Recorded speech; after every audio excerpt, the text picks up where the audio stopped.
Breaking news, what is going around online now is very disturbing. The headline people are sharing everywhere is saying that bandits, or what some call terrorists, have wiped out a Yoruba community and turned it into desert.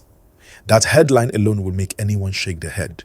But when we hear something like this, it is not only to feel fear, it is also for us to understand what is happening, why it is happening, and what it means for ordinary Nigerians who just want to live their lives in peace.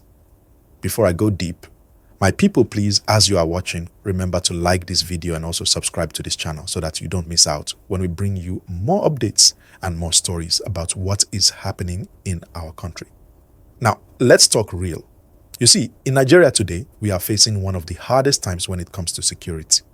Bandits have become almost a household name. When we say bandits, we are talking about groups of heavily armed men, sometimes hundreds of them, moving in motorcycles, carrying weapons, raiding villages, kidnapping people, burning houses, rustling cattle, and causing mass suffering. These things are happening mostly in the northwest of Nigeria. States like Zamfara, Katsina, Sokoto, Kebbi, and sometimes into Kaduna and Niger State. But the shock of the headline that a Yoruba community in the southwest has been wiped out makes people pay attention, because the southwest has not usually been the main place for this kind of bandit violence. That is why this gist is hot and why many people are talking about it online. So what does it mean when they say wiped out? Sometimes it means the whole village is attacked, people are killed, others run into the bush, houses are burnt, farmland is abandoned, and by the time you return to that area, you see only ashes, broken walls, and silence. That is what people mean by desert. A place that used to be alive with families, children playing, farmers working, women going to market, now suddenly empty. That pain is not only about land, it is about human life. But let us calm down and look at the bigger picture. Even if that exact headline is hot and trending, we know from confirmed reports that this year, 2025, killings and attacks in Nigeria have actually increased compared to last year. We are not just talking one or two attacks, we are talking hundreds of people losing their lives, thousands displaced. Amnesty International has even reported that hundreds of villages have been attacked and sacked in just the northwest alone. Can you imagine hundreds of villages? That is not small. That is a full humanitarian crisis. Many people are now sleeping in IDP camps. Some are under trees. Some are staying with relatives. Others have run to big towns, leaving everything behind. And when we say bandits, don't think they are only stealing goats and cows. Number, they are well organized. They can ambush vigilantes. They can kidnap large numbers of people at once. They can terrorize whole regions. Some groups kidnap for ransom because they know families will sell everything to pay. Some groups attack to control land or to punish communities. And this is not only happening in one state, it is spreading across multiple places. That is why you see security forces stretched, fighting Boko Haram and ISWAP in the northeast, fighting bandits in the northwest, facing secessionist tension in the southeast, and still trying to maintain peace in central Nigeria. That's too many battles at once. Now imagine the Yoruba southwest, where people have been living relatively calm compared to the north, suddenly hearing that a whole community was wiped out. That is why the news is shaking everybody. Whether the exact headline is exaggerated or not, it tells us one thing. The fear of insecurity has spread everywhere.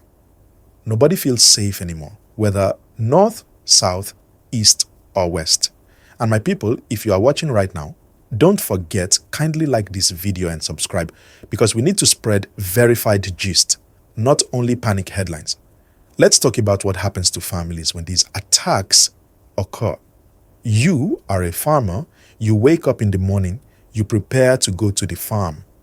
Your wife is cooking, your children are preparing for school. Suddenly, gunshots. People start running. Some are caught, some escape, some are injured. By the time you return, your home is gone, your harvest is gone, your livestock is gone. Your entire future is gone in one night. Now you are on the road, displaced, begging for food, living in fear. This is what thousands of Nigerians are facing right now. It is not only about statistics, it is about human beings, about our brothers and sisters.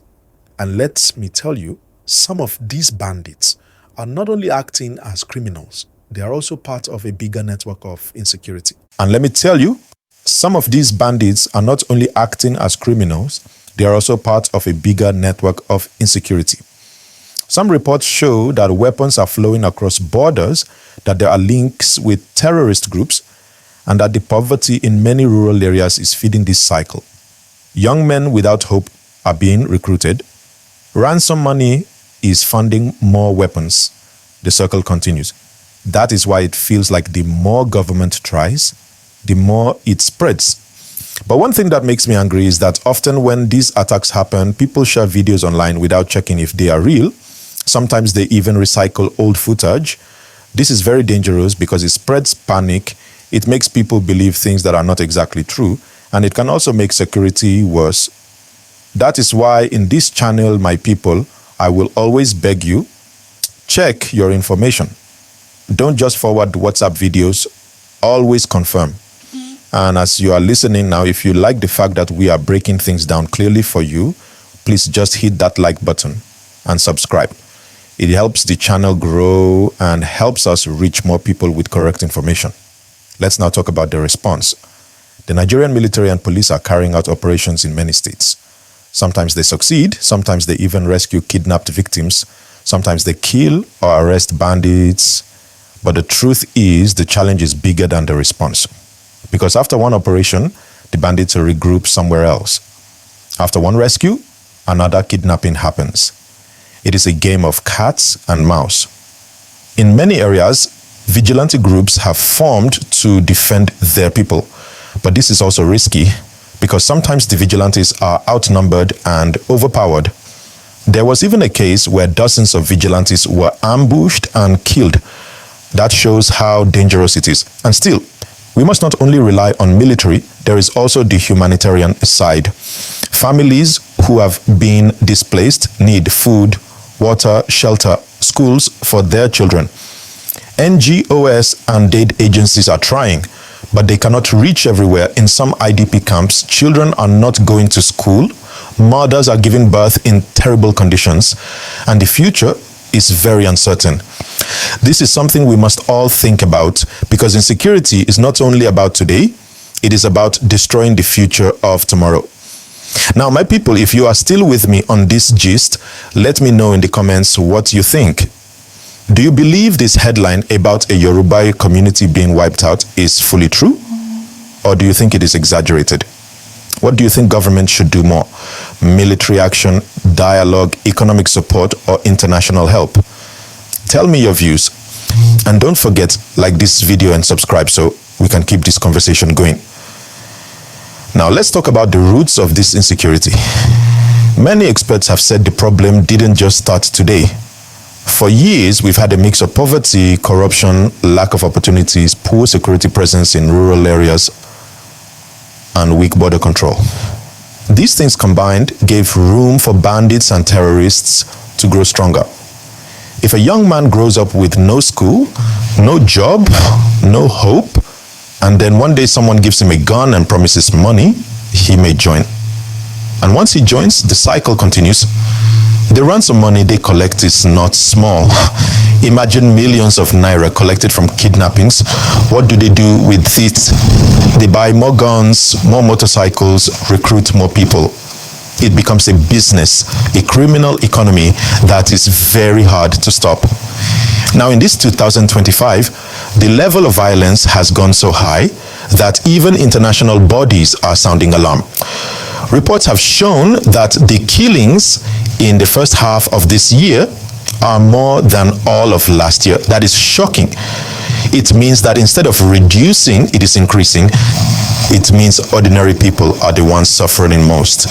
And yet, life must continue. People still need to farm, to trade, to go to school. But how do you farm when you are afraid to even step into your farmland? How do you send children to school when the school can be attacked any day? These are the questions families are facing every morning. And this headline about a Yoruba community being wiped out, whether it is completely accurate or partly exaggerated, touches the heart of Nigerians because it means nobody feels safe anymore. North or south, east or west, insecurity has become a common fear. And when people feel unsafe everywhere, trust in government begins to break down. That is dangerous for any country. My people, this is why it is important we keep having these conversations. And again, I'll say, please like this video and subscribe right now so more people can hear the truth.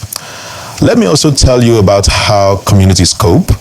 Some form vigilante groups. Some pay protection money to the bandits just to be left alone. Some migrate completely and abandon their ancestral lands.